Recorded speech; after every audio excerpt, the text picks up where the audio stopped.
할렐루야. 말씀을 함께 봅니다. 마가복음 12장 10절. 같이 봉독합니다. 너희가 성경에 건축자들이 버린 돌이 모퉁이의 머릿돌이 되었나니. 아멘. 자, 오늘은 마가복음 34번째 시간입니다. 오늘 말씀의 제목은 버려진 모퉁이 돌. 버려진 모퉁이 돌, 이런 제목으로 함께 은혜를 나누고자 합니다. 예수님께서는 사역을 시작하실 때 마가복음 1장 15절에 이렇게 말씀하셨어요. 때가 찼고 하나님 나라가 가까이 왔으니 회개하고 복음을 믿으라. 때가 찼습니다. 그래서 예수님은 사랑하는 택하시고 선택하시고 이끌어 오셨고, 그 유다를 향하여, 이스라엘을 향하여 하나님의 나라가 가까이 왔으니 회개할 것에 대해서 선포하고 있습니다. 회개하라, 복음을 믿으라 라고 말입니다. 예수님께서 오셔서 복음을 증거하기 시작할 때 어떤 일들이 벌어졌을까? 또 예수님이 그 말씀을 선포할 때 잠시 동안 함께 사역했던 사람이 세례 요한이었습니다. 마가복음 1장 8절에 보면 세례 요한이 사역할 때 어디로부터 사람들이 몰려오는지에 대한 기록이 있습니다. 온 유대 지방과 예루살렘 사람들이 라고 말입니다. 그리고 거기에 이런 고백이 있어요. 사람들이 몰려와서 1장 5절 자기 죄를 고백하고 라고 말하고 있습니다. 자기 죄를 자복하고 세례를 받더라. 놀라운 일들이 벌어지죠. 여러분, 수많은 사람들이 몰려왔어요. 그리고 그들은 자기 죄를 자복함으로 인하여서 요단강에서 세례를 받기 시작했다라고 하는 것입니다. 여러분, 그냥 몰려온 것이 아니고 그들이 죄를 자복하며 돌아왔다는 거예요. 그런데 돌아오지 않은 한 사람들이 있습니다. 세례 요한의 사역을 통하여서도, 예수님의 사역을 통하여서도 돌아오지 않은 어떤 집단, 어떤 단체, 어떤 그룹, 어떤 계층, 이런 사람들이 있었다라고 하는 것입니다. 그들 대부분은 어떤 계층이었을까요? 대제사장 그룹이었습니다. 서기관 그룹이었습니다. 헤롯 당원들이었습니다. 서기관 그룹들이었습니다. 이들 일컬어서는 이렇게 말합니다. 때로는 바리새인이고 때로는 사두개인이라고 표현하고 있습니다. 왜 수많은 사람들은 세례 요한과 예수님의 사역을 통하여서 자복하고, 죄를 자복하고 돌아오는 놀라운 역사가 일어난 반면에 왜 기득권을 가진 사람들, 즉 통치권과 권력을 가진 사람들은 돌아오지 않았을까요? 왜 애써 외면했을까요? 누구보다도 더 많은 기득권을 가지고 있기 때문에 세례 요한에 전하는 회개하고 하나님 나라가 가까워졌다라고 하는 이 복음을 누구보다도 더 쉽게 접할 수 있었던 사람들이었습니다. 또한 예수님께서 사역하실 때도 마찬가지로 누구보다도 더 손쉽게, 어쩌면 더 쉽게 복음을 접할 수 있는 위치에 있는 사람들이었다는 겁니다. 그런데 어느 하나 세례 요한의 말에 귀를 기울이지 않았고, 예수님의 사역과 복음에 의문은 갖고 신기하고 놀라워했지만 귀를 기울이지 않았고, 많은 사람의 다수가 회심하고 예수님께로 돌아오지 않았다라고 하는 것입니다. 마가복음 1장 8절 세례 요한은 예수님을 어떻게 소개하고 있을까요? 예수님은 성령으로 세례를 베푸실 것이다 라고 선포합니다. 그러나 세례 요한은 물로 세례를 베풀어요?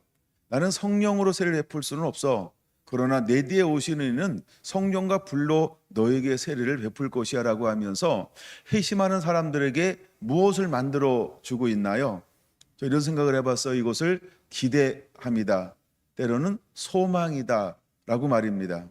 세례 요한은 내 뒤에 오시는 예수님인데 나는 그를 감당치 못할 것인데 그는 오셔서 성령과 불로 너희에게 세례를 주실 것이다 라고 말입니다. 그렇게 자기 뒤에 오시는 분이 어떤 분인지를 잘 소개하고 있다라고 하는 것입니다. 예수님의 사역은 어떻게 시작했을까요? 바로 성령의 오심으로부터 예수님은 사역을 시작하시고 있습니다. 성령의 인도함을 받으면서 예수님은 사역을 시작하셨어요. 1장 10절 그는 세례를 받을 때 성령이 그에게 임하였습니다. 그리고 12절 성령이 그를 이끌어 광야로 인도하여 가셨다라고 말합니다. 이것은 마태복음 3장 16절에도 동일하게 말합니다.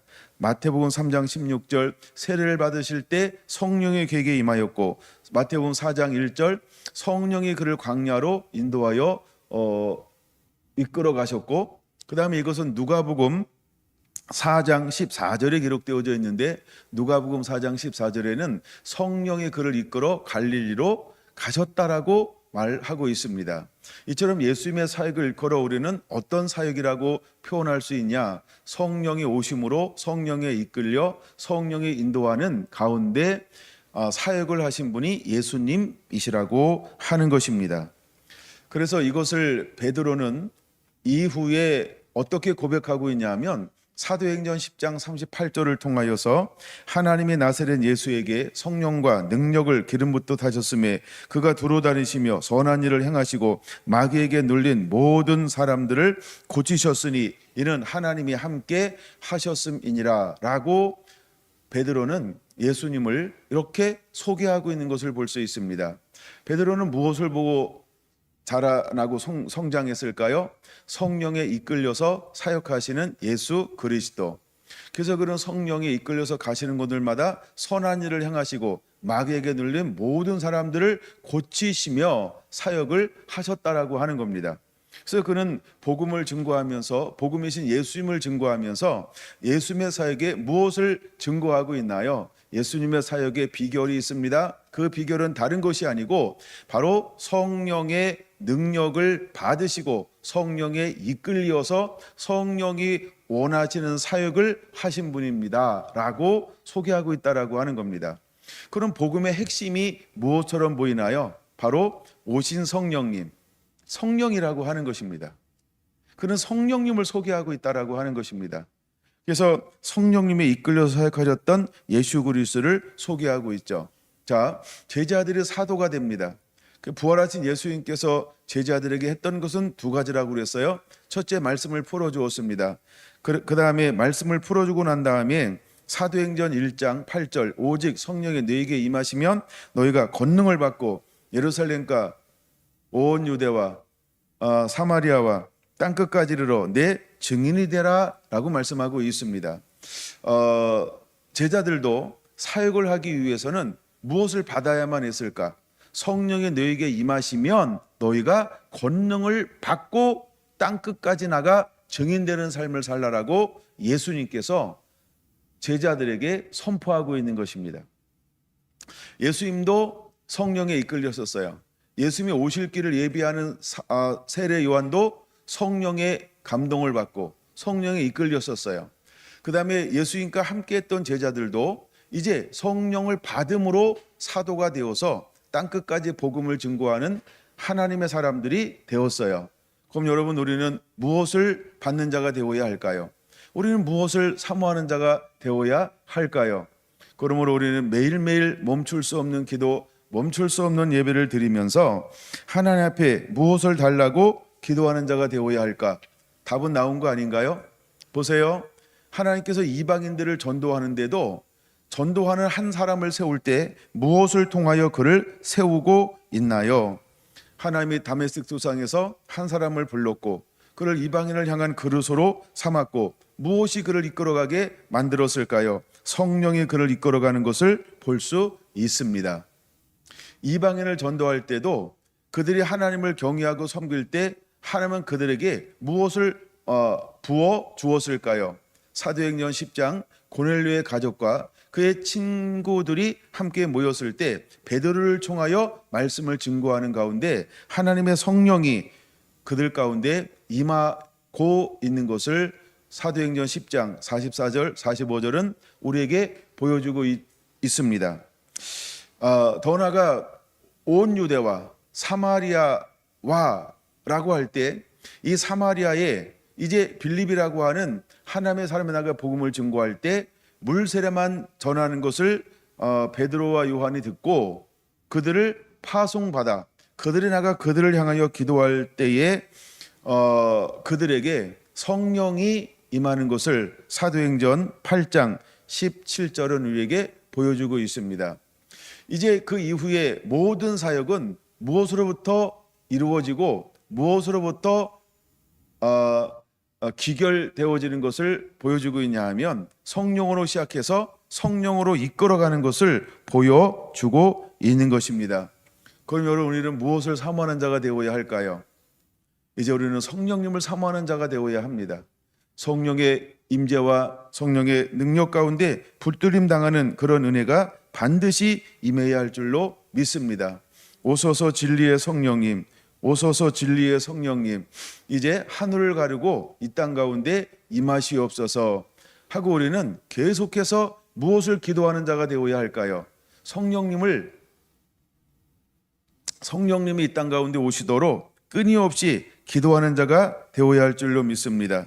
성령 하나님 나를 만나 주시옵소서. 성령 하나님 나를 만지시옵소서.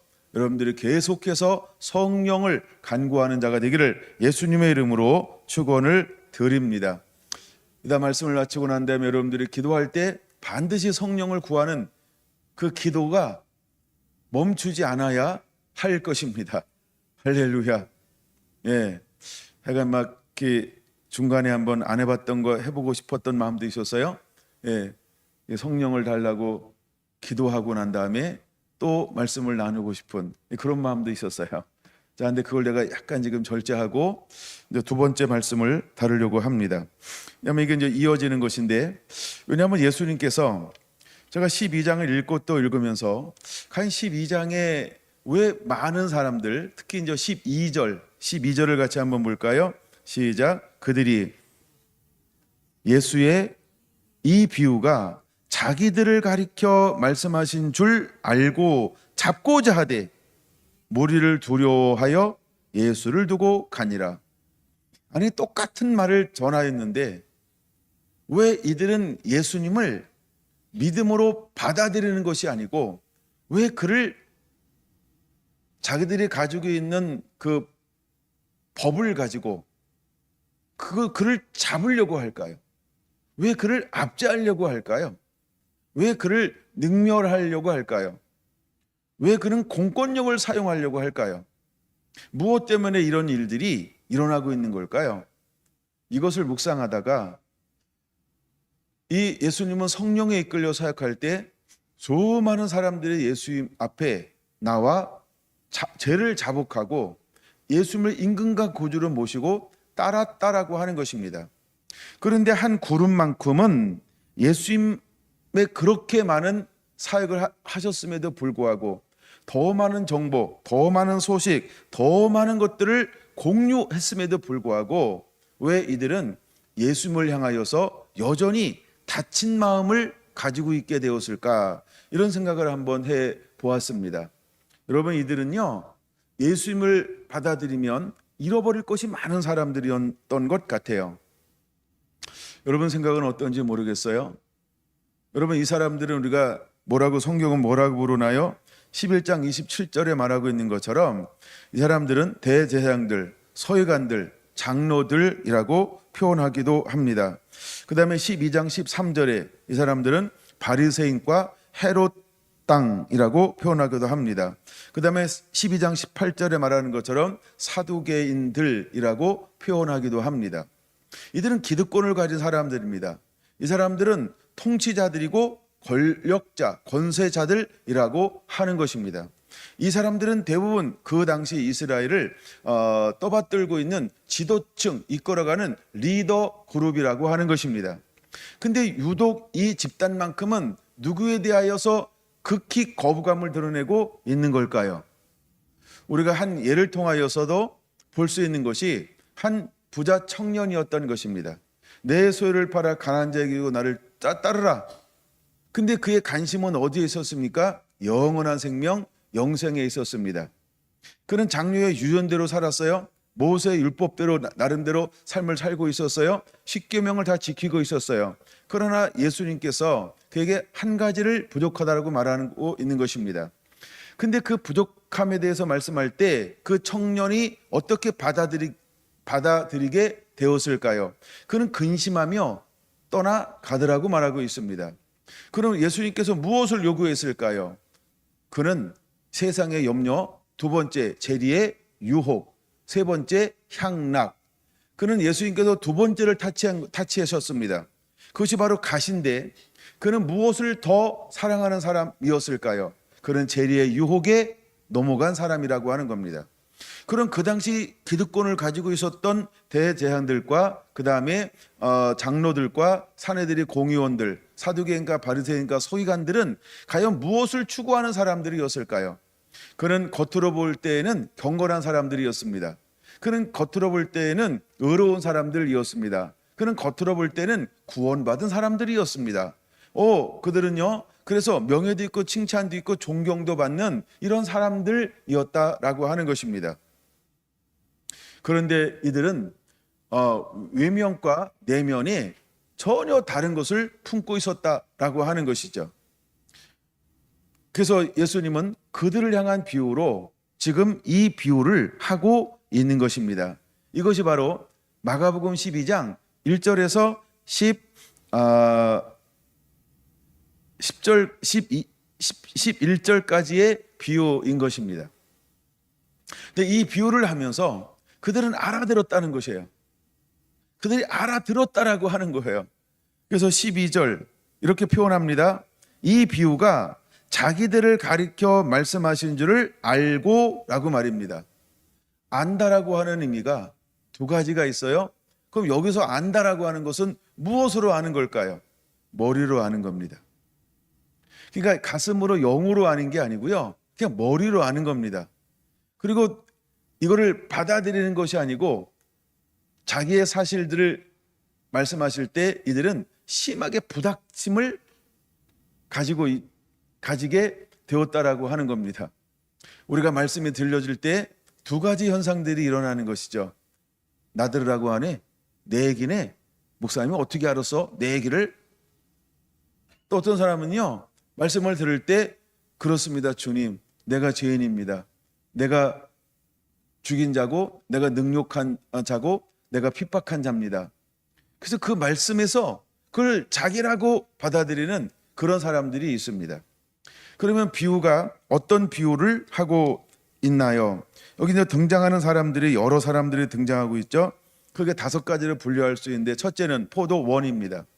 포도원은 보통 누구를 말하는 걸까요? 그냥 유다 공동체, 즉 이스라엘 공동체를 이스라엘 자체를 포도원에 비유하는 겁니다. 그다음에 두 번째 주인입니다. 주인은 누굴까요? 하나님이십니다. 농부들은 누굴까요? 바로 유다의 이스라엘의 지도자들을 말하는 것입니다. 그다음에 네 번째 종들은 누굴까요? 하나님의 시대마다 보냈던 하나님의 선지자들을 말하고 있는 것입니다. 그다음에 5번째 상속자는 누구일까요? 바로 하나님의 아들이신 예수 그리스도 자신을 가리키고 있는 것입니다. 자, 이렇게 표현하고 있습니다. 2절 때가 이르리니, 때가 이르렀다는 겁니다. 때가 이르렀다는 거예요. 그래서 농부들에게 포도원 소출 얼마를 받으려고 한 종을 보내었다라고 하는 것입니다. 여기서 말하는 소출은 물질적인 걸까요? 정신적인 걸까요? 그러니까 물질적인 걸까요? 영적인 것일까요? 이 두 가지를 우리가 또 한번 오늘도 왔다리 갔다리가 아니고 이거는 뭐 명확한 거니까 왔다리 갔다리 할 필요는 없고요. 시장 왔다라고 할 땐 왔다리 갔다리 해야 합니다. 뭐 이걸 제가 더 나누고 싶은 부분도 있지만 한 번으로 여러분들 더 많이 은혜 받고 또 더 묵상할 수 있기 때문에 이제 넘어갔습니다. 자, 이번에 여기서 말하는 소출은 무엇을 말할까요? 우리가 일반적으로 소작농이죠. 그러면 소작농이라고 하는 건 이제 맡겼으니까 그 어느 정도의 어떤 맡길 때 계약을 했겠죠. 계약을 했겠죠. 뭐 10가마 나오면 한 가마는 나한테 줘. 당신은 그냥 9가마 먹어. 뭐 어떻게 계획을 했든 어쨌든 계약을 했을 겁니다. 그래서 이제는 소출을 거둘 때가 되었고 계산할 때가 되어서 누구를 보냈다고요? 종을 보낸 겁니다. 근데 어떤 일이 벌어지나요? 처음에는 어떻게 합니까? 심히 때리고 거저 보내. 3절 심히 때리고 거저 보냈다 이렇게 표현하고 있습니다. 자, 근데 이것을 우리가 다 나중에 보면 4절은 어떻게 했어요? 또 종들을 보냈어요. 그때는 심히 때리고 머리에 상처를 주고 능욕하고 빈손으로 보냈다 이렇게 말하고 있습니다. 여러분, 그들의 죄가, 그들의 완악함이, 그들의 교만함이 얼마나 하늘을 찌르고 있는지를 보여주고 있는 것이죠. 즉 포도원은 누구를 상징한다 그랬습니까? 이스라엘. 그러니까 이스라엘이 얼마나 패옥하고 완고하고 교만하고 하나님을 능멸하고 업신여기는지를 단적으로 보여주고 있는 것입니다. 우리가 용서받지 못하는 죄가 있어요. 그 죄가 뭐라고 그랬죠? 성령을 소멸하는 죄. 그러면 이들은 지금 무엇을 능멸하고 있는 걸까요? 그렇죠? 참 주인이신 만군의 여호와 하나님을 능멸하고 있는 것입니다. 5절 보니까 종들을 보냈어요. 많이 보냈어요. 근데 어떻게 했다고요? 이제는 그냥 단순히 때리고 상처내고 능욕하는 것에 지나서 이제는 간이 부었죠. 죽이고 라고 말합니다. 그럼 이 종은 누구를 대변하고 있는 걸까요? 주인을 대변하는 것입니다. 그럼 우리가 대사라고 하죠. 대사는 누구를 대변하는 걸까요? 한 나라를 대리하는 거예요. 그런 것처럼 지금 이 소출을 받으러 간 종은 그냥 종이 아니고요. 주인을 대리하는 자격으로 가서 그쵸? 소작농들에게 이제 계약한 대로 내놓으라라고 하는 것입니다. 근데 이 농부들은 그를 어떻게 대우하고 있습니까? 때리고 거저 보내고 머리에 상처를 내고 능욕하고 이제는 쳐 죽였다라고 하는 것입니다. 그래서 더 많은 사람들을 5절에 보내기 시작을 했습니다. 많은 종들을 보내었습니다. 근데 그들을 어떻게 했을까요? 죽였습니다. 때렸습니다. 또 더러는 죽이기도 했다라고 말하고 있는 것입니다. 얼마나 참았을까요? 여러분 잘 보세요. 한 해에 여러 번 보냈을까요? 한 해마다 한 번씩 보냈을까요? 그것은 알 수 없습니다. 제가 여러 가지로 생각을 하고 묵상을 해봤지만 그건 알 수가 없어요. 왜냐하면 뭐 거들어 갔으니까 또 1년에 뭐 2번도 보낼 수 있고 3번도 보낼 수 있다 이런 생각도 한번 해보고 아니면 1년에 한 번씩 보낼 수 있다 이런 생각을 한번 해보고 그럼 이것을 이렇게 한번 생각해 보죠. 한 해 동안에 이루어진 것이다.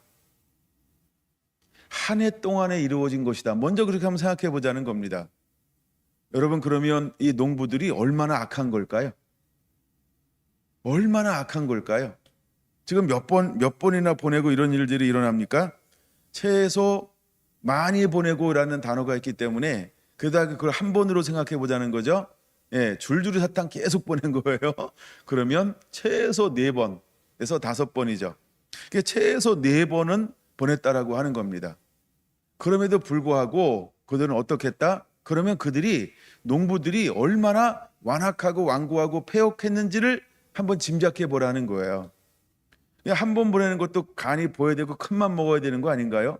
왜? 그 배후에 누가 있어요? 그 뒤에 누가 있어요? 주인이요. 주인은 농부들보다 강할까요? 셀까요? 약할까요? 어수룩할까요?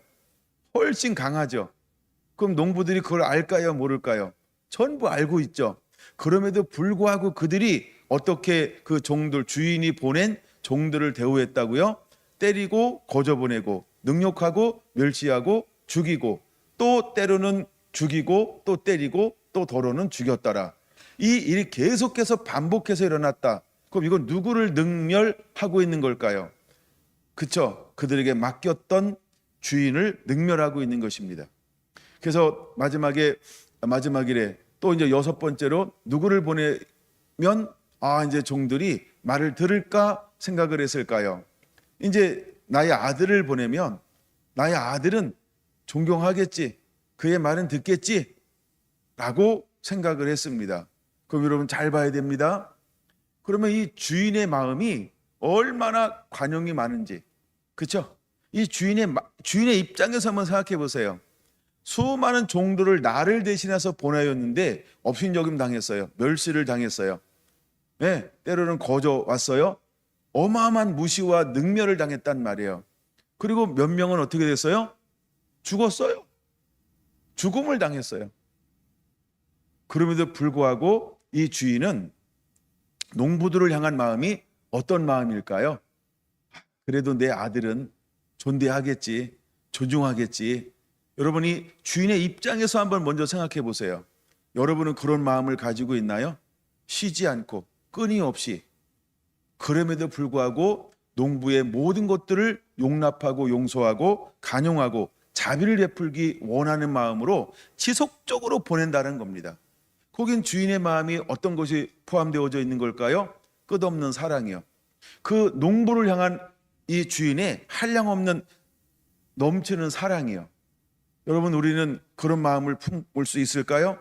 우리가 그렇게 대우할 수 있을까요? 그 다음에 또 두 번째, 이렇게 한번 생각해 보자는 겁니다. 매년 보냈다 그러면, 매년에 한 번씩 보냈다, 이렇게 한번 생각해 보자는 거죠.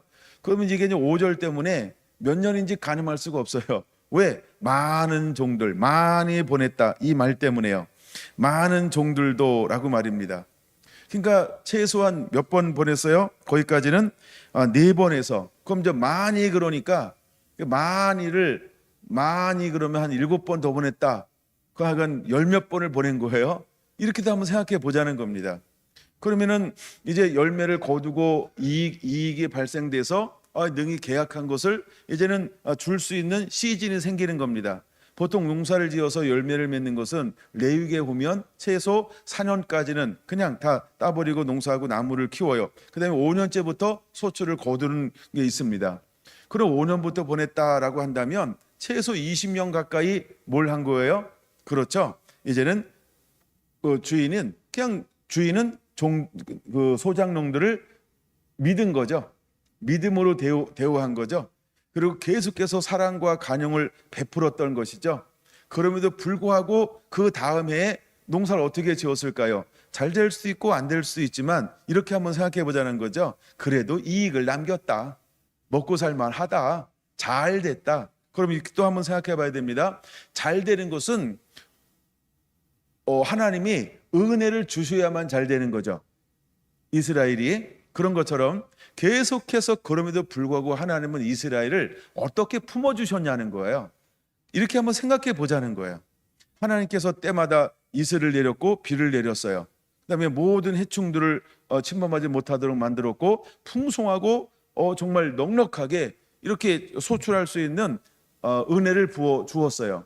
그래서 소작농들은 계속해서 잘 되고 번성하고 번성하여지기 시작을 했어요. 그러면 그들은 번성할수록 무엇을 만들 수 있을까요? 힘을 만들 수 있겠죠. 풍요로움을 가지고 힘을 비축할 수 있겠죠. 힘을 비축할 수 있겠죠. 그럼에도 불구하고 그는 누구를 생각하지 않았을까요? 주인이요. 왜냐하면 매년마다 누구를 보냈어요? 주인은 종들을 보냈어요. 이제 나랑 계약한 거 내놓으라고. 그럼 잘 보세요. 없어서 못 주는 거예요? 이제는 안 주려고 작정해서 안 주는 거예요. 그거 한번 생각해 보자는 거예요. 지금 예수님께서 이 땅 가운데 오셔서 그렇게 공생애를 사역하면서 수많은 사역을 함에도 불구하고 기득권을 가졌고 정보력을 가졌고 그래서 수많은 것들을 접할 수 있음에도 불구하고 어떤 계층들은 주님께로 돌아오지 않고 있어요? 바리새인과 사두개인 계층들. 이 사람들은 대제사장이었고 이 사람들은 서기관들이었고 이 사람들은 사내들이 공의원이었고 또 때로는 헤롯 당원이기도 하고, 그러니까 그 시대의 모든 통치권과 권력을 다 쥐고 있으면서도 불구하고 그들은 누구를 거부하고 있는 거예요? 참 주인이신 예수 그리스도. 충분히 묵상할 수 있죠? 지금 이런 상황이 2장에서 벌어지고 있는 것이라고 하는 것입니다. 그럼 이 상황이 됐을 때 여러분, 만약에 내가 농부라고 한다면 나는 여러분들 어떻게 행동하실 거예요? 여러분은 그냥 내놓을 거죠? 그럼 이렇게 한번 생각해 봅시다. 11조는 드릴 거죠? 11조가 계약이에요. 그렇게 생각해 보자는 거예요. 그 11조는 드릴 거죠? 그럼 모두 11조 하는 자가 되시기 바랍니다. 만약에 11조를 안 내면 제가 종을 보내겠습니다. 여러분들은 때리거나 거저 보내면 뒤에 누가 있다고요? 주인이 있습니다. 꼭 주인을 생각하셔야 합니다. 11조 내라고 권면을 했는데 뭐 교회를 옮길 수도 있어요. 그럼 교회 옮기면 그 교회는 종이 없고 주인이 없을까요? 그렇죠? 예. 우리가 하여간 뭐 그렇게 한번 생각해 보자는 것이죠. 우리가 한번 종이라고 하면 우리가 소장농이라고 한번 생각해 보자는 거예요. 과연 나는 내가 맡긴 것에 대해서 부를 축적해 가고 있는데 이것을 맡겨준 주인에 대해서 나는 어떻게 생각하고 있는가? 이 부분을 먼저 우리가 생각해 보자는 것입니다. 여러분, 하나님께서 이스라엘을 얼마나 사랑했는지 다 아시죠? 제가 가끔 막 통으로 막 연결하잖아요. 하나님께서 아브라함을 부르셔서 그 다음에 이제 4대가 지나갑니다.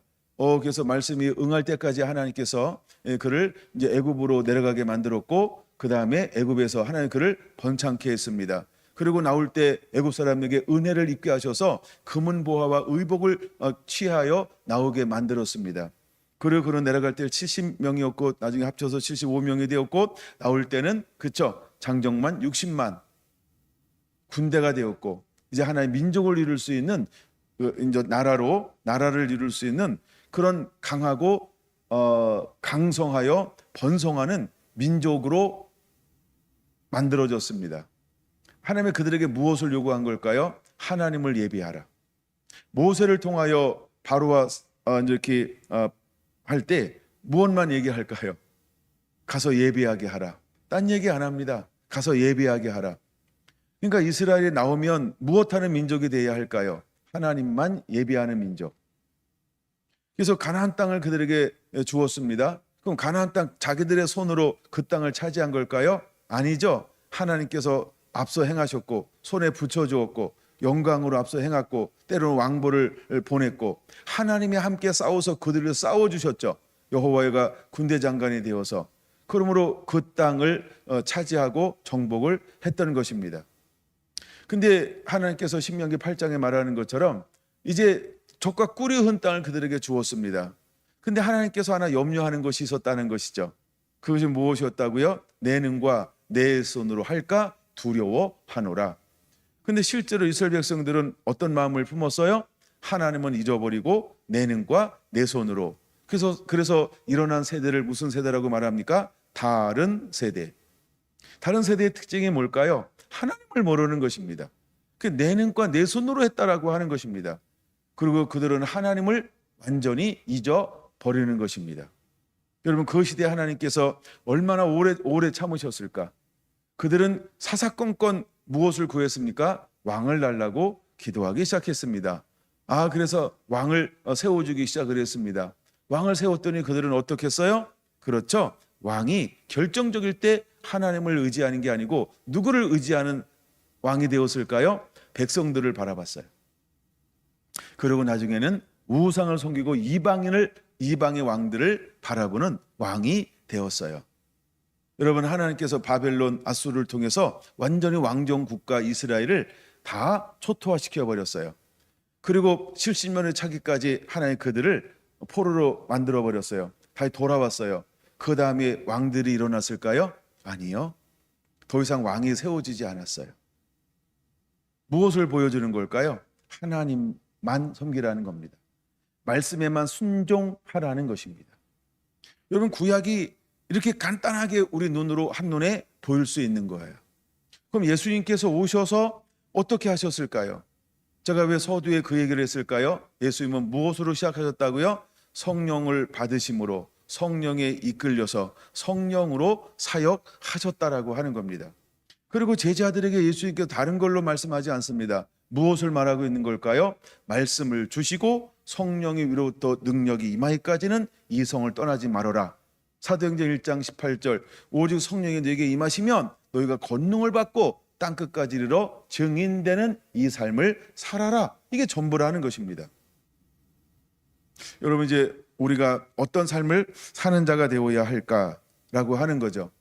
근데 우리는 사단은 우리에게 무엇으로 유혹할까요? 아담과 하와를 유혹했던 것처럼 보암직, 먹음직, 지혜롭게 할 만큼 탐스러운 것으로 우리를 계속해서 똑같은 걸로 유혹하는데 너무 웃기지 않아요? 재밌지 않아요? 늘 똑같은 거에 넘어진다는 거예요. 왜? 마귀는 영원한데, 아직까지 영원하잖아요, 그렇죠? 근데 사람은 뭐가 있어요? 수명의 기한이 있어요. 그래서 계속 100년씩 살고 바뀌어. 그러니까 평균 100년이라고 합시다. 그래서 100년씩 살고 바뀌어. 그럼 또다시 신앙교육 받아가지고 또 할만하면 뭐예요? 죽어야 돼요. 꼭 그럴까요? 근데 우리가 놓치는 게 무엇일까요? 하나님께 순종하는 거예요. 우리는 이 단순한 걸 놓치고 있다라고 하는 거예요. 우리가 하나님의 말씀을 붙잡고 사는 것, 그걸 놓치고 있다라고 하는 거예요. 그래서 사탄은 모든 세대에 계속해서 사탄은 무엇을 할까요? 사단이 제일 많이 우리를 하는 것이 뭐냐 하면 속임이라고 하는 것입니다. 근데 우리를 속이기 위해서 제일 많이 사탄이 쓰는 하나가 있다는 거예요. 그게 뭘까요? 의심케 한다는 겁니다. 여러분, 옆 사람과 서로 바라보세요. 의심해 본 적이 없나? 의심해 본 적이 없나 한번 생각해 보세요. 사단이 제일 많이 우리를 속이기 위해서 하는 게 뭘까요? 의심케 하는 거예요. 하와를 속이기 위해서 사탄이 하와에게 뭘 심어넣었어요? 의심하는 거예요. 하나님의 약속을 의심케 하는 거예요. 하나님의 언약을 의심케 하는 거예요. 그래서 의심을 하니까 속아 넘어가는 거예요. 그러므로 하나님은 우리가 의심하지 않고 무엇하는 자가 되라고 말하고 있습니까? 신뢰하라. 믿으라는 것입니다. 믿으라는 것입니다. 우리는 믿는 자가 되어야 합니다. 우리는 신뢰하는 자가 되어야 합니다. 우리 그런 말 있잖아요. 어디 뭐가 들어와도 그렇죠? 그러니까 내가 죽는 한이 있어도 나는 믿어, 신뢰해, 이거요. 근데 사탄은 뭘 갖다 준다고요? 의심. 의심하면 칼을 갖다가 안 들이대도요, 내가 스스로 뭘 하기 시작합니까? 네, 의심합니다. 그걸 우리는 불신이라고 말합니다. 사단이 즐겨 쓰는 방법이에요. 만약에 우리가 이제 이게 6,000년 역사다 그러면 6,000년 역사 동안 사탄이 써먹은 거예요. 똑같은 전략을 써먹어요, 사탄은. 근데 어쩌면 이렇게 하나님의 형상을 닮은 사람들은 그렇게 하나같이 똑같이 당하냐는 것이죠. 그래서 성경은 계속해서 쓰여지는 게 아니고 한 권으로 족합니다. 왜요? 여기에 그 방법이 다 들어있어요. 그러면 우리는 의심을 이기는 자가 되어야 합니다. 불신을 이기는 자가 되어야 하는 것입니다. 그리고 우리는 신뢰하는 자가 되어야 하는 것입니다. 그러므로 우리는 믿는 자가 되어야 하는 것입니다. 이럴 때 한번 해야 되는데, 믿습니까? 여러분, 믿음의 사람이 되기를 예수님의 이름으로 축원을 드립니다. 그래서 12절, 왜 이 사람들은 자기를 향하여 하는 말인 줄 알면서도 뭘 하기 시작했어요? 그들은 뭘 선택한 거예요? 의심이요, 불신이요. 그리고 그들은 불신의 결과로 무엇을 그 다음에 행동으로 옮기는 거예요? 14장 1절 봅니다. 14장 1절 시작. 이틀이 지나매 유월절과 무교절이라 대제장들과 서기관들이 예수를 흉계로 잡아 죽일 방도를 구하며, 그들은 그때부터 적극적으로 무엇하기로 꾀하고 있나요? 예수님을 죽이자. 그들은 그 의심이 들어왔어요. 그 불신이 그 속에 가득해요. 그리고 결국은 그들의 것을 지키는 방법으로 무엇을 선택하기로 했나요? 그렇죠? 한 사람을 죽이자. 그는 뭐라고요? 상속자. 상속자가 죽으면, 주인이 죽으면 그게 다 전부 누구 거가 될 거라고 생각을 한 걸까요? 내 것이 될 것이다. 그들은 무엇을 생각했다고요? 내가 상속자야. 마귀가 왜 교만을 부렸을까요? 내가 상속자야. 똑같습니다. 성품이 똑같다는 거예요. 지금 우리나라에서 일어나는 일들도 똑같은 일들이 벌어집니다. 똑같은 것을 가지고 싸움을 벌이고 있는 것입니다. 여러분, 각자 애통하면서 나라와 민족을 위해서 품고 기도하는 자가 되어야 합니다. 자, 이제 오늘 나눈 것 중에 또 나눈 것 중에 가장 중심되는 건 이제 하나가 더 남았어요. 그게 10절과 11절입니다. 왜 저는 10절을 본문으로 삼았을까? 그런 거죠. 오늘 제목이 뭐라고요? 버려진 모퉁이 돌입니다.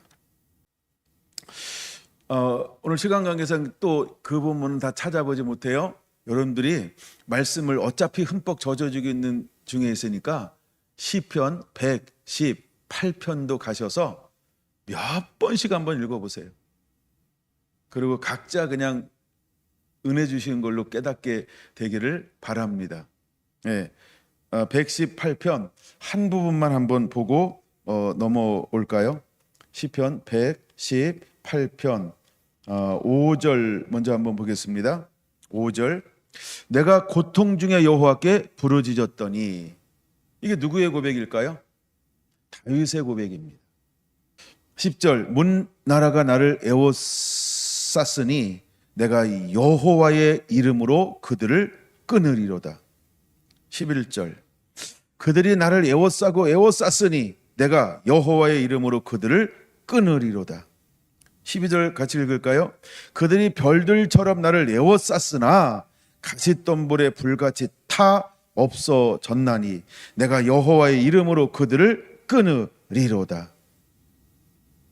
그는 끊임없이 누구를 의지하고 있나요? 여호와 하나님. 그는 여호와 하나님 한 분만을 의지하고 있어요. 그는 여호와 하나님 앞에 부르짖고 있는 모습들을 볼 수 있어요. 그래서 118편 22절에서 이 말씀을 인용한 것입니다. 그럼 22절 읽어야 되겠죠? 시작. 건축자가 버린 돌이 집 모퉁이의 머릿돌이 되었나니. 그러면 이건 누구를 먼저 얘기하는 거예요? 다윗이요. 여러분, 다윗은 버려진 돌이었다는 거예요. 첫째, 다윗이 버려진 돌이었다는 거예요. 우리는 수많은 믿음의 위인들을 보면 대부분 버려진 돌 같게 살았다는 것을 아마 더 찾아낼 수 있을 거라는 마음이 들어요. 근데 다윗은 분명히 버려진 돌이죠.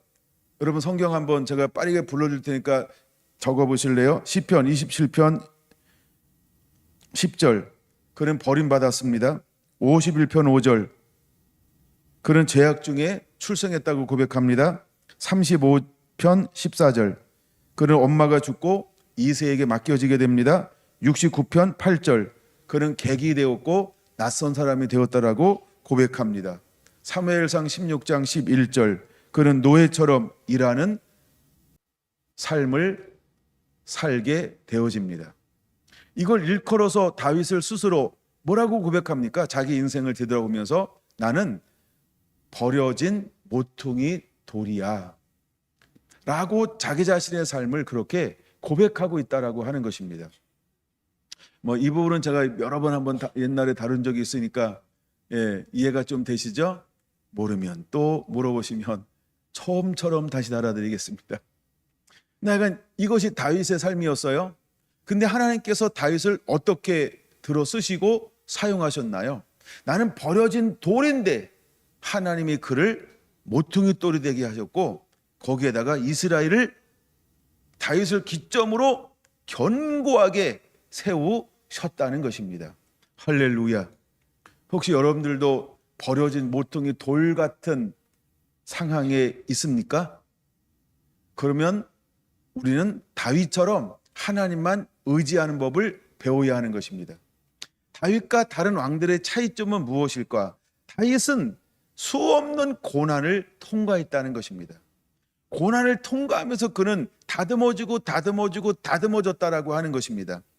그래서 그는 어떤 상황 속에서도 교만하지 않고 내 능과 내 손으로 했다 하지 아니하고 범사에 하나님을 첫 자리에 놓는 것을 익혔다라고 하는 것입니다. 여러분에게 있는 고난과 연단과 어려움, 환난들이 그런 다윗처럼 흔들리지 않는 하나님만 고백하는 그런 도움이 되는 연단이고 고난이고 시련이고 역경이고 아픔이 되기를 예수님의 이름으로 축원합니다. 그게 바로 버려진 돌이라는 것입니다. 두 번째, 예수님은 실제로 이 땅 가운데 오셔서 일단 요한복음에 보면 그가 자기 땅에 오매 자기 백성의 그를 영접하지 아니하더라로 시작하고 있는 걸 우리가 요한복음 1장에서 보아야 하는 것입니다. 그는 마지막까지 어떻게 됐을까요? 아까 이야기했던 대제사장들과 그 다음에 사내들의 공의원들과 그 다음에 헤롯 당원들과 그 다음에 장로들과 또 양대 세력 사두개인과 바리새인들에게 철저하게 버림받은 모퉁이 돌이 되셨다라고 하는 것입니다. 그래서 히브리서 5장은 이렇게 고백하는 것입니다. 아들이시면서도 고난을 통하여 하나님은 무엇을 가리켰다고요? 순종을 가리켰다는 것입니다. 예수님도 수없는 어떤 길을 걸어갔을까요? 고난의 길을 걸어가셨다는 겁니다. 그럼 왜 고난의 길을 걸어갔을까요? 버려진 돌이기 때문에 그런 것입니다. 사람들은 그 돌을 거치는 돌로 생각했습니다. 그래서 이 사람이 차고 저 사람이 차고 다 예수님을 거부했습니다. 대회장 A도 거부하고 그 다음에 J도 거부하고 Z도 거부하고 Y도 거부하고 마지막 단어까지 그러니까 Z까지 다 거부합니다. 사두개인들이 거부하고 바리새인들이 거부하고 공권력이 거부하고 그 다음에 빌라도도 거부하고 예수님을 다 기득권을 가진 사람들은 다 거친 돌로 여겨서 다 거부했습니다. 세 번째, 누구도 모퉁이 돌이 될까요? 마지막 때 하나님의 말씀으로 살아가는 증인된 두 증인들도 버려진 모퉁이 돌이 돼야 한다는 것입니다. 요한계시록 11장에 나오는 두 증인은 사람들이 할 수 있으면 그를 압제하려고 합니다. 죽이려고 합니다. 모든 것을 다 꽁꽁 묶으려고 합니다. 그들이 동원할 수 있는 모든 걸 다 동원해서. 근데 그렇게 할 수가 없었어요. 근데 결국 그는 버려진 돌이 되었습니다. 여러분, 우리가 믿음으로 살기를 원한다면, 정말 말씀대로 살기를 원한다고 한다면 저와 여러분 반드시 어떤 돌이 되어야 할까요? 버려지는 돌이 되어야만 한다는 겁니다. 다시 걸어갔던 길은 저와 여러분들이 걸어가야 할 길입니다. 예수님께서 걸어간 그 길은 저와 여러분이 걸어가야 할 길입니다. 우리가 아가서 1장에서 보면 그 여인은 이미 다 형제들에게 어떤 취급을 받아요? 버려진 돌이 되어지는 것을 볼 수 있습니다. 마지막 때 신부는요, 기득권 세력에 의하여 어떤 취급을 받을까요? 버려진 돌이 되어야 한다는 것입니다.